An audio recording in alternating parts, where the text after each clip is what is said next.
Quand est-ce que c'est la dernière fois que vous avez été au cinéma et que vous avez été surpris? Je veux dire, vraiment surpris. La plupart du temps, quand vous entrez dans une salle, vous savez déjà à quoi vous attendre. Généralement, vous avez déjà vu la bande-annonce. Parfois, vous avez lu quelques critiques. D'ailleurs, si vous regardez une de mes vidéos, c'est soit que vous avez vu le film dont elle parle et que vous voulez savoir ce que d'autres en pensent, soit que vous voulez avoir un avis avant d'aller le voir. Ça arrive, même assez souvent, qu'on soit déçu par un film en sortant d'une salle. Mais être surpris, ça arrive pas si souvent, non? That's right. That's the first time you've been right. Aujourd'hui, je vais vous parler d'un film qui vient de sortir, réalisé par un duo de réalisateurs totalement inconnus, sans aucun acteur célèbre, et vous n'en aurez sans doute pas entendu parler. Mais laissez-moi vous expliquer pourquoi ce film vaut le coup et pourquoi il pourrait vraiment vous surprendre. Mais avant ça, un petit message de notre sponsor, Bromure. Bromure vous propose chaque semaine des analyses et des critiques cinéma. Alors si vous aimez son contenu, surtout, n'oubliez pas de le liker, de commenter, de partager et abonnez-vous.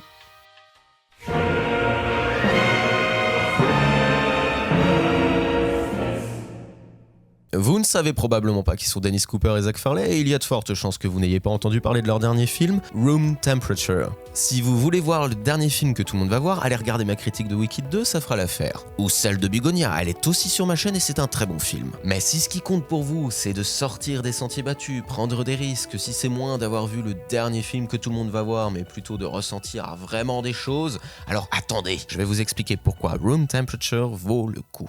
Dans Room Temperature, on suit une famille américaine qui transforme chaque année sa maison en maison hantée pour Halloween. Sauf que chaque année, c'est un échec. Mais le père de famille, lui, ne l'entend pas de cette oreille. Il veut que ça fasse peur, donc chaque année, ça devient un peu plus glauque. Et cette année, il va complètement dérailler. Ouh, on dirait le début d'un film d'horreur, non?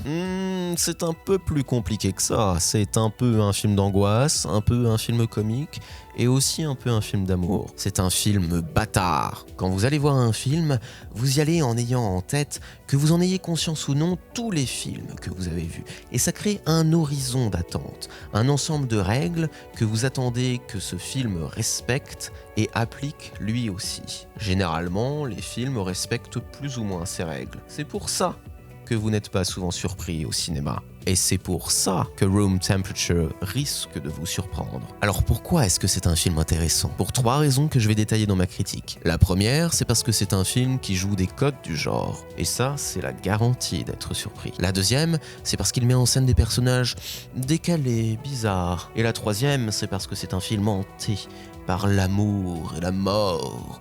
Et qui n'aime pas un bon film d'amour et de mort? Est-ce que vous aimez les films de home invasion? Des étrangers généralement qui rentrent chez des innocents pour les terroriser, les brutaliser, les tuer. Ça a donné lieu à de très nombreuses scènes et de très nombreux films, tous plus ou moins bons, comme par exemple The Purge, Us, Scream, ou le meilleur d'entre eux, Funny Games de Haneke.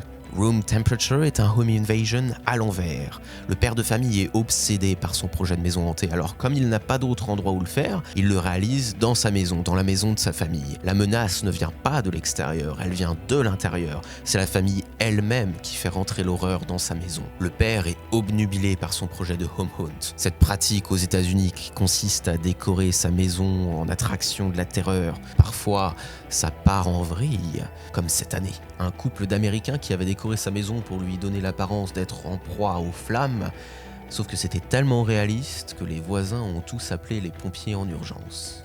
Mais là, dans Room Temperature, que pourrait-il mal se passer? C'est justement cette question qui va vous hanter pendant tout le film et qui va susciter l'angoisse et le malaise. Et justement, je vais être clair tout de suite, c'est pas exactement un film d'horreur, c'est plutôt un film d'angoisse, ce que j'appellerais même un film de malaise. Ça tient à ce qu'on ne sait pas ce qui peut se passer. Le film joue sur la frontière entre le faux et le vrai, puisque justement c'est une attraction qui est en train d'être créée. Il joue aussi sur des personnages qui sont complètement imprévisibles, si imprévisibles qu'on ne sait pas ce qu'ils peuvent faire, mais on s'attend à ce qu'ils fassent le pire à tout instant.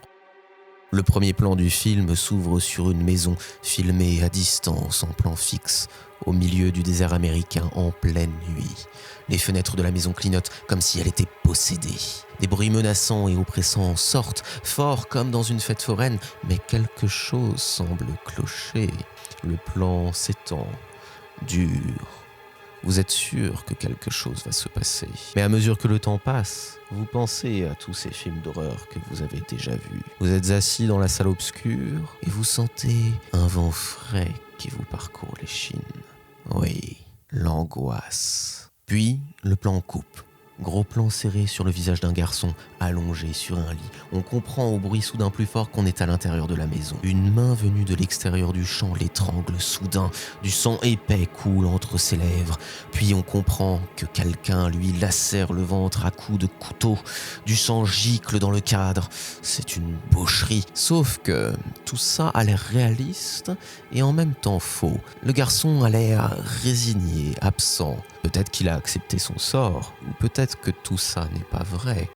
Toute cette séquence d'ouverture pose le ton du film qui va vous surprendre et jouer avec vos attentes. On comprend que cette scène est un flash-forward quand, dans la scène suivante, on voit la famille, réunie, bien vivante, qui pitch le projet à un étranger, l'homme de ménage du lycée qui rejoint leur projet de home hunt. Le père et le fils lui décrivent la scène à laquelle on vient d'assister. Le père veut tuer toute sa famille cette année. Il semble complètement détaché émotionnellement de sa famille, des autres, de ce qu'il fait. Pour lui, il n'y a que son projet d'attraction qui compte, son projet de home hunt. Il est obsédé par ça. Et ça crée un malaise parce qu'à partir de là, on sait qu'il est prêt à tout pour réussir. Le film ne tombe pas pour autant dans les travers de la facilité. Un jumpscare par exemple, vous pouvez aimer ça, mais c'est facile, c'est une peur mécanique. Ce qui est intéressant, c'est la peur viscérale, une peur latente, une espèce d'inquiétude. Quand vous avez peur dans la vraie vie, vous ne sursautez pas. Vous avez les mains moites, les jambes molles, le souffle court, des bouffées de chaleur ou des frissons. Souvenez-vous la dernière fois que vous avez dû prendre la parole en public devant des inconnus, par exemple. Le film réussit assez bien à créer ce malaise, cette inquiétude, notamment grâce à son utilisation du mouvement. La majorité du film est filmée en plan fixe, et c'est justement quand la caméra bouge, quand on sort de cette habitude du plan fixe, que le malaise apparaît. Par exemple, dans cette scène de nuit où on a un panneau horizontal qui filme la noirceur de cette nuit, où on ne sait pas ce qui se cache, et où on se demande si quelque chose va apparaître, surgir dans le cadre, surtout quand on a le dos tourné au danger. La peur, ce n'est pas quand vous êtes face au danger, c'est dans l'attente, c'est quand vous ne savez pas ce qui peut survenir, ce qui peut arriver à tout moment. Demandez à un comédien, le trac c'est avant de monter sur scène. À la fin du premier tiers du film, on a une scène d'une incroyable violence filmée comme quelque chose de banal, de quotidien, presque sans conséquence. À partir de là, on sait que les personnages sont imprévisibles, tous à moitié ou complètement tarés, capables de tout et même surtout du pire, et ça crée un malaise constant. On ne sait plus ce que le film peut faire ou montrer à présent. Il déjoue constamment nos attentes. Il prend le risque de les détourner pour créer de l'angoisse, mais sans tomber dans ce que vous avez vu tant et tant de fois. Ça peut être un peu frustrant pour le spectateur et ça m'avait un peu déçu quand j'étais sorti de la salle. Et puis je me suis dit, pourquoi est-ce que t'en veux au film de pas avoir été comme t'aurais voulu qu'il soit ? Pourquoi t'en veux au film de pas avoir ressemblé à tous les autres films ? Le film est comme une espèce d'anti-film d'horreur qui va constamment jouer avec les codes du genre et déjouer vos attentes, grâce à sa scène d'ouverture, qui est comme une promesse de l'horreur à venir, grâce à ses mouvements de caméra qui permettent de créer de la tension, du malaise, et grâce à ses personnages particulièrement bizarres. J'ai pas arrêté de dire ça d'ailleurs, bizarre, que ce sont des personnages bizarres. Moi je dis bizarre. Comme c'est bizarre.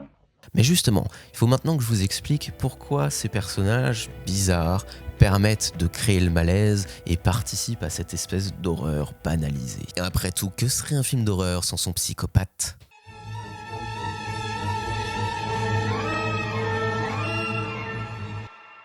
Il faut savoir quelque chose, Dennis Cooper vient de la scène queer. Et ce n'est pas anodin, on en retrouve l'influence ici. On a des personnages qui sont des marginaux qui sont mis au centre du film. Mais ils ne sont pas présentés comme des marginaux, c'est l'ensemble du monde qui est décalé. Les personnages semblent avoir des problèmes à exprimer leurs émotions et leurs pensées. Ils sont comme en quinconce, de travers comme dit l'homme de ménage au début du film. Le père est complètement absorbé par son projet, il n'existe que pour son projet. Ça le phagocyte complètement. En dehors de ça, il est psychopathe, incapable de ressentir la moindre émotion, sauf peut-être La frustration. La sœur du personnage principal, Marguerite, passe son temps à faire des grimaces étranges et semble complètement dissociée de ce monde, incapable d'empathie. La mère s'apparente un peu plus à un personnage normal, même si elle est instable émotionnellement, réduite à son rôle de mère, incapable de suivre son mari dans ses délires. Et il y a André Extra, dont je parlerai un peu plus tard, qui viennent achever le tableau de cette famille dysfonctionnelle. Et à votre avis, qu'est-ce que ça produit une famille de tarés ?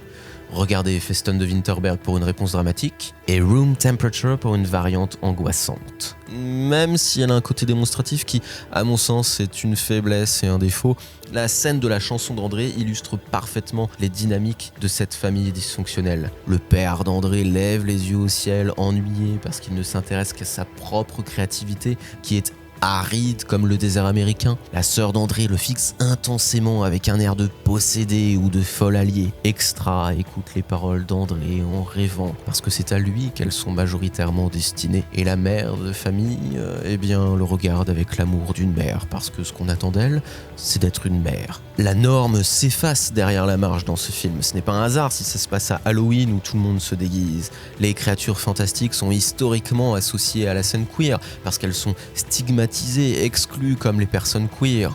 De même, les personnes qui sont extérieures au groupe que nous suivons sont soit en bordure de cadre, soit voilées, comme dans cette scène de l'abribus, où on voit des lycéens parler avec André, mais à travers le grillage d'un abribus, ce qui nous les rend inaccessibles, étrangers, parce qu'ils ne font pas partie de la marge. André est le seul personnage auquel on puisse s'identifier, c'est le garçon qui se fait massacrer au début du film. Ironiquement, c'est le seul qui semble en décalage avec tous les autres qui, bien qu'étranges et un peu bizarres, sont en adéquation avec le monde. Par exemple, la sœur est capable de voir les cadavres se décomposer sous terre. Un autre garçon, lui, est capable de voir les spectres. André, lui, ne voit qu'avec ses yeux de chair, et ses yeux de chair, quand il se pose sur Extra, sont des yeux d'amoureux. Est-ce que vous avez déjà vu un film d'angoisse qui est aussi un film d'amour ? Parce que celui-ci en est un.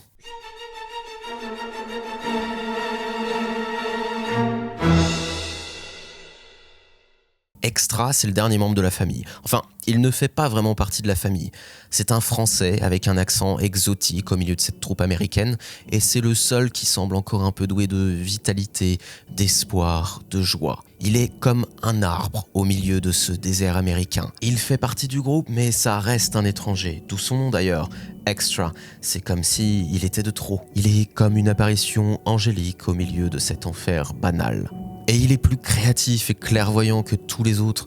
Il réalise par exemple une affiche pour faire la pub de l'attraction du père, sur laquelle on voit une figure monstrueuse, immense, noire comme du charbon, avaler dans sa gueule un homme tout entier. Et on pense tout de suite à Saturne dévorant un de ses fils, de Goya, parce que ce qu'Extra a vu, c'est un père en train de dévorer sa famille avec ses démons, de la cannibaliser avec ses délires obsessionnels. Extra, c'est aussi et surtout la personne qu'aime André. Il l'avoue progressivement au cours du film, mais c'est évident dès le départ. C'est une histoire d'amour entre deux garçons qui n'aboutit jamais, et c'est impossible de faire abstraction de ça. Extra attire sur lui la haine de tout le monde, même s'il essaie, dans un monologue très touchant, d'habiller ça d'explications poétiques. En revanche, il a bien vu que la haine du père envers lui est vraie et profonde.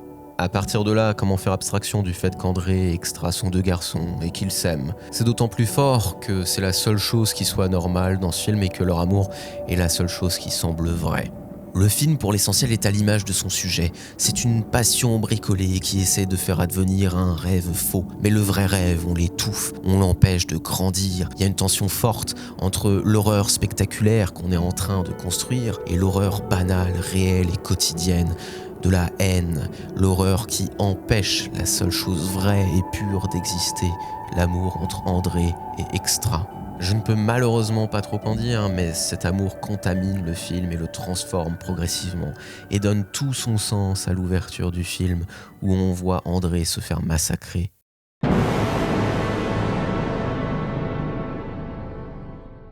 Vous voulez voir du spectacle avec de gros effets ? Est-ce que vous êtes sûr que c'est vraiment ce que vous voulez voir ? Vous ne préférez pas plutôt ressentir des choses, des émotions, de la peur, de l'excitation, de la tristesse ?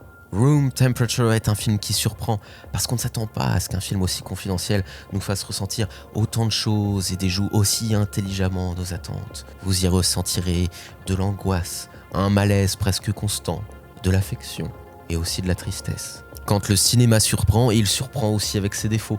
Mais ils sont charmants parce qu'ils sont le revers du risque, de la tentative. Les personnages, à l'exception d'André et d'Extra, manquent parfois un peu de profondeur, ils sont parfois un peu creux. Mais c'est parce qu'ils sont faux, comme le monde qu'ils essayent d'édifier, au contraire d'André et Extra. La mise en scène est parfois un peu trop démonstrative à mon goût, elle a un côté plastique, mais c'est la contrepartie de son efficacité dramaturgique et de ses effets d'angoisse. J'aurai toujours du respect pour quelqu'un qui fait un film, même s'il est raté, parce que chaque film est un miracle. Alors si un film n'est pas raté, on ne peut qu'aimer le charme de ses défauts. Si vous cherchez un film qui peut vous surprendre, choisissez celui-ci. Mais ne me croyez pas sur parole.